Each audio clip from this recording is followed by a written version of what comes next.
안녕하세요. 와필TV 여러분, 국가기술청 분야 조규입니다.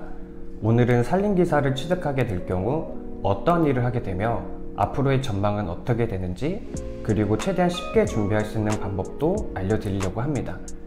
현재 이 자격증은 큐넷, 즉 산업인력공단에서 주최되고 있으며 산림의 공학적인 분야를 총괄적으로 이해한 전문가를 양성하기 위해서 제정이 되어 있는 자격증인데요.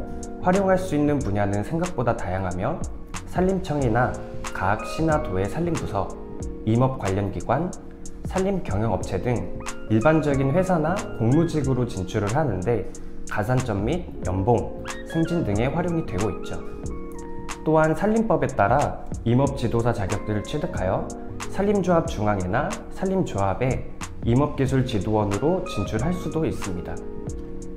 그리고 현재로서 전망이 뚜렷하다고 평가받는 이유는 산림치유지도사라는 직업을 가질 수 있기 때문인데요. 아무래도 정년에 큰 제약이 없으며 비교적 노동 강도가 낮고 연봉 또한 메리트가 있어 노후 대비로도 많은 관심을 받고 있죠. 다만 이를 위해서는 기본적으로 산림기사 시험 조건을 맞춰야 하며 이 부분이 대부분의 걸림돌이실 겁니다. 이는 크게 학력과 경력이란 점으로 구분이 되다 보니 고졸, 비전공자의 상황에서는 큰 어려움이 생겨나게 되죠. 하지만 꼭 이런 방법이 아닌 온라인으로 단기간에 해결할 수 있는 대안이 존재하는데요. 지금부터 이 방법을 자세히 알려드리려고 하니 이 내용에 관심이 있다면 모두 잘 따라와 보세요. 산림기사 전망의 메리트를 느껴 취득을 해보려고 하지만 이에 대한 정보가 부족하기에 시험 조건이란 점에서 포기하시는 분들이 많이 계시는데요. 이는 한 가지뿐만이 아니라 여러 선택지들이 있으며 그 중 하나만 충족된다면 동등하게 응시가 가능합니다. 첫 번째, 관련 전공으로 4년제 대학 졸업하기. 두 번째, 동일 직무 분야에서 4년 이상의 경력자. 세 번째, 사이버 강의 학점은행제 106학점 이수하기.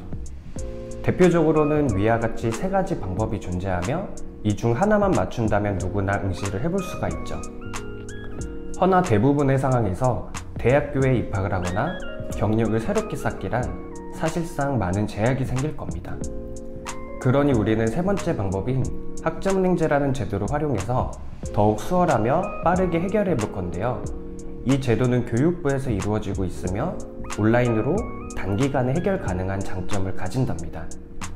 그럼 이 과정은 어떻게 해야 하는지, 그리고 얼마나 걸려서 마무리를 지어볼 수 있을지 이 내용도 알려드리도록 하죠. 산림기사 시험 조건을 학점은행제로 맞추게 된다면 다양한 장점이 있으니 보다 효율적이라 느끼실 겁니다. 기본적으로는 인터넷 강의를 듣게 되고 이수를 하게 될 경우 학점을 받아볼 수가 있게 되어 있는데요. 이 학점을 106학점이라는 기준까지만 단순히 쌓는다면 누구나 동등하게 응시를 해볼 수가 있습니다. 강의는 매일 듣는 게 아닌 주차별로 개설이 되며 각 2주의 출석 기간이 별도로 주어지게 되는데요. 이 안에서 유튜브 보듯이 끊어두고 이어보거나 휴일에 한 번에 몰아서도 청강을 할 수가 있습니다. 평일이나 주말, 밤낮 모두 상관도 없으며 집뿐만이 아닌 모바일 수강도 가능하기에 직장을 다니시면서도 여유롭게 병행을 할 수 있어 각강을 받아오고 있는 제도이죠. 단 예외로 이 부분은 개인의 최종 학력에 따라서 이전 대학에서 이수한 내역들을 활용해 볼 수도 있으며 상황에 따라 다른 방식으로 진행을 하는 것이 더 빠를 수도 있기 때문에 내 입장에 맞는 계획을 하는 게 중요합니다. 이에 따라서 기간에서도 큰 차이가 생겨날 수도 있기 때문에 단순 상담원 알바가 아닌 학습교육 설계에 대한 교육을 정상적으로 수료한 전문가의 조언을 통해 계획을 하는 것이 중요하겠죠. 위와 같이 산림기사의 시험 조건을 맞춘다면 소요되는 시간은 각자 사람들마다 차이가 생기게 됩니다. 그 이유는 개인의 학력과 시작 시점, 진행하는 방식 등 다양한 점에 따라서 변화를 하기 때문인데요.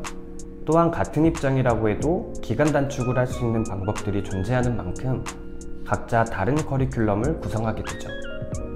평균적으로 고졸은 4에서 5학기, 전문대졸은 1에서 2학기, 비전공자는 2에서 3학기가 걸려 마무리가 되는데요.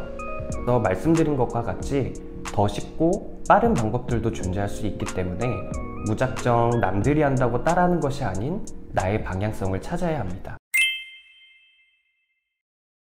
지금까지 살림기사에 대한 정보를 전해드렸는데요. 이렇게 누구나 개인의 일상 속에서 여유롭게 준비를 해볼 수 있는 만큼 4년에서 5년 전보다 더 많은 학습자분들이 질문을 주시고 있는 상황입니다. 다만 그중 절반의 경우 아무것도 모르는 상황에서 인터넷에 잘못된 정보를 보고 시작을 하거나 허위 광고 등을 보고 피해를 겪으시고 도움을 요청하시는 분들까지 많은 사례들이 있는데요. 때문에 이러한 점 없이 한 번에 정확한 방향성으로 나아갈 수 있도록 밤낮, 주말 언제든 소통을 하고 있습니다. 내가 살림기사를 취득해보려는 마음을 가지고 있지만 그동안 어떻게 해야 될지 몰라 걱정을 하고 있었다면 언제든 질문을 해보시고 자신에게 맞는 방향성을 찾아보세요. 그럼 지금까지 와플TV 영인쌤이었습니다. 모바일 카카오톡에서 스펙타임을 검색한 후 친구 추가를 하고 물어보시면 바로 알려드려요.